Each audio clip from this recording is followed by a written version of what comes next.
On commence par le foot et le tour final en P1. Et pour en parler, eh bien, je me tourne vers notre invité, Hubert Eubank. Hubert, bonsoir. Bonsoir. Alors Hubert, vous êtes le président de Kévy, on vous connaît.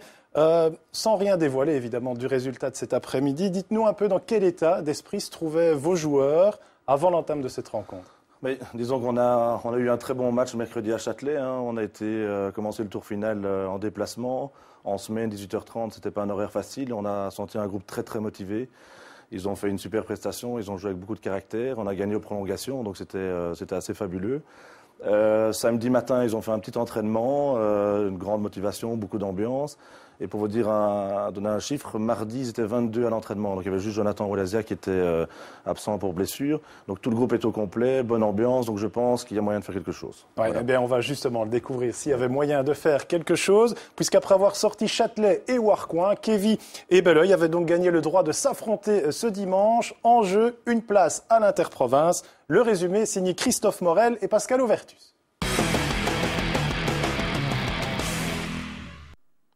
La dernière victoire de Kévy face à Châtelet a réduit la route qui sépare les sucriers de la promotion. Pour la première fois de leur histoire, les hommes d'Alain de Kuyper ont l'occasion de se qualifier pour le dernier carré et ils comptent jouer leur chance à fond. Après un premier centre de Gorbov bien capté par Fagno, les Kévysiens prennent le match à leur compte. Kévy presse et va rapidement être récompensé. À la 7e minute de jeu, Loire botte le coup franc. Le ballon arrive sur Wio qui place sa tête et trompe Fagno. C'est déjà 1-0 pour Kévy qui entame parfaitement son match. 2 minutes après l'ouverture du score, Gorbov donne le ballon à Loire et qui réussit un petit pont avant de tenter sa chance au but. Contrairement à Kévy, Belleuil a beaucoup de mal à développer son jeu et fait preuve de beaucoup de fébrilité en défense. À la 25e minute, Gorbov donne un excellent ballon à Pasqualino. L'attaquant touche le ballon et lobe Fagno, 2-0 pour Kévy.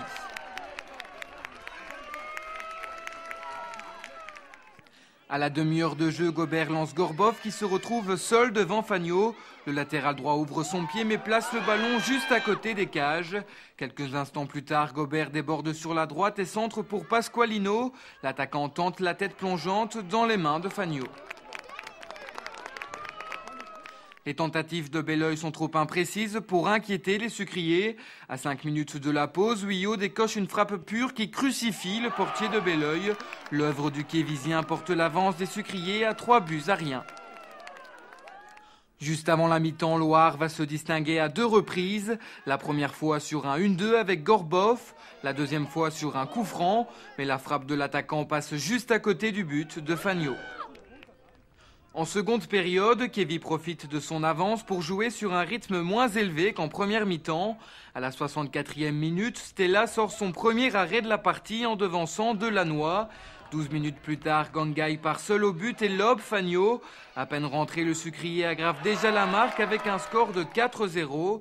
Le festival de Kévy n'est pas encore terminé puisqu'à la 92e minute, Berton centre pour Dupont. Le Kévysien remise de la tête pour Gangai qui met le ballon au fond. 5-0 score final. L'aventure se poursuit pour Kévy qui peut continuer à rêver d'une montée en promotion. Pour Belleuil, la saison se termine de la plus mauvaise des manières. Ouais, 5-0, rien à dire, sauf évidemment quand on se trouve dans le camp victorieux, une réaction, 5-0, magnifique. C'était fabuleux, une super après-midi. En plus, on avait fait une opération fête des mères, donc il y avait beaucoup de familles présentes, le temps était là. On a vu une équipe soudée, un très très beau match de football, surtout en première mi-temps.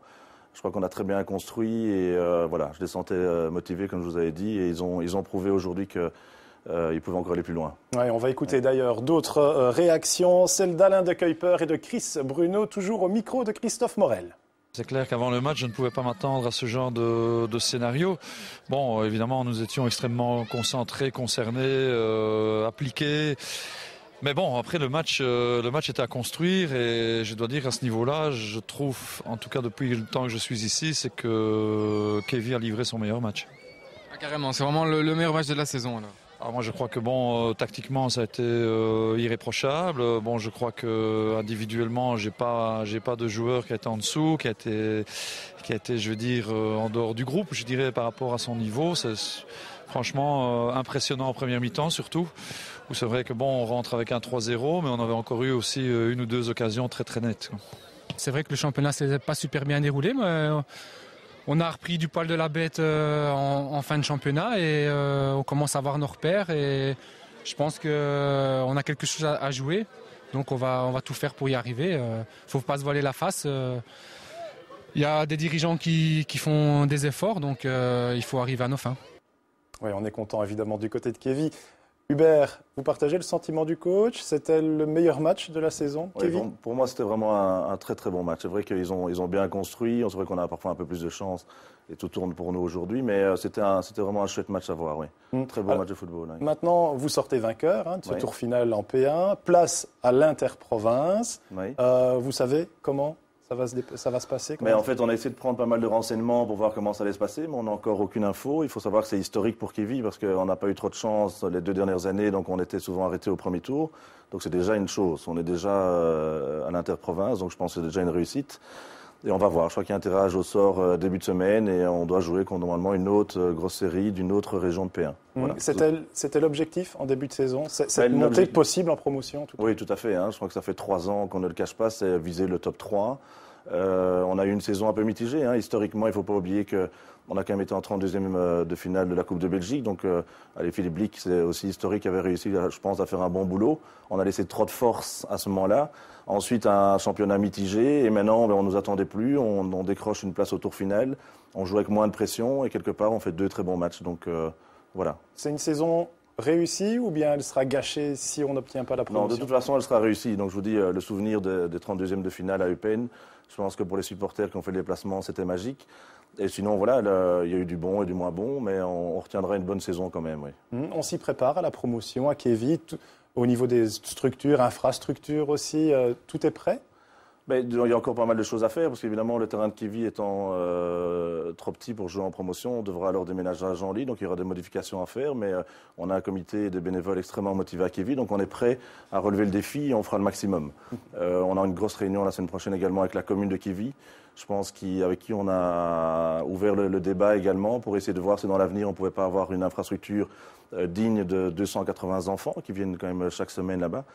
Et on sent la commune ouverte et ça c'est positif. Je pense qu'on aura des bonnes nouvelles mardi.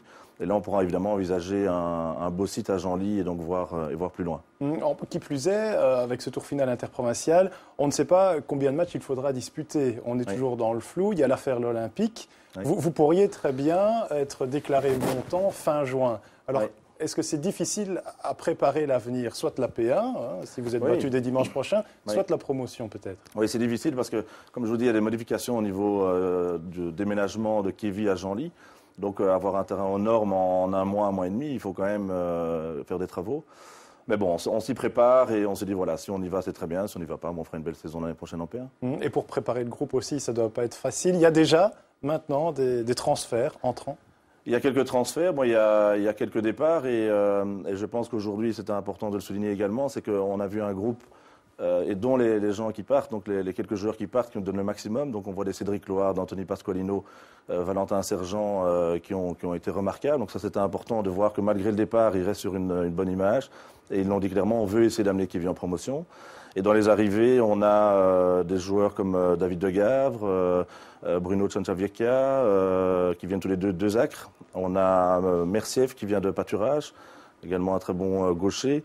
Ricardo Magro, qui a joué dans le temps à la Louvière et qui maintenant était à Maubeuge, qui voulait encore se rapprocher de son domicile. Et alors on est encore en train de finaliser peut-être 1 ou 2 transferts, mais la plupart du groupe reste.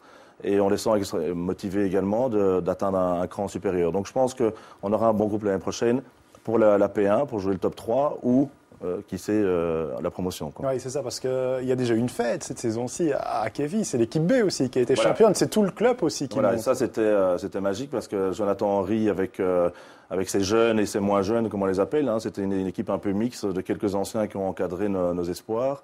Pas une défaite, c'est assez rare. Une extrêmement bonne ambiance également dans le groupe. Donc c'est déjà la P4 qui atteint la P3, donc c'est déjà une réussite. Donc c'est pour ça que dans l'ensemble, on est satisfait, quoi. C'est la fête là en ce moment, la buvette ou... C'est la fête. Vous entendez à ma voix. C'est la bonne organisation du bal des acteurs hier, mais il y a également une fête à Kevin. C'est toujours l'occasion de se réunir.